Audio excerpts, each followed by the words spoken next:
Hi நண்பர்களே, அனைவருக்கும் வணக்கம். இந்த வாரம் வெளியே இருக்கிற சிவகார்த்திகேயன், வித்யுத் ஜமால், ஏஆர் முருகதாஸ் கூட்டணியில் வெளிவந்திருக்க மதராசி திரைப்படத்தோட விமர்சனத்தை பார்க்கலாம். படத்தோட ஒன்லைன் பார்த்தீங்கன்னா, சிறுவயதிலிருந்து மனநலம் பாதிக்கப்பட்ட ஹீரோ தன்னுடைய காதலுக்காக எந்த எக்ஸ்ட்ரீமுக்கு போகிறான்றது தான் படத்தோட கதையே.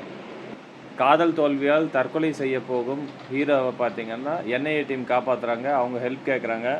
அந்த ஹெல்ப் செய்ய போய் சிவகார்த்திகேயன் என்னென்ன சவால்களை சந்திக்கிறாரு, அதில் அவர் ஜெயிச்சாரா இல்லையான்றது தான் படத்தோட மீதி மொத்த கதையே.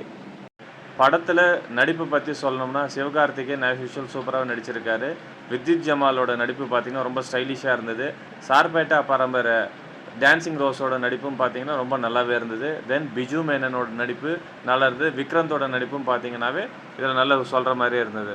இந்த படத்துக்கு மதராசின்னு ஏன் பேர் வச்சாங்கன்னு கடைசி வரைக்கும் ஒன்றும் புரியல.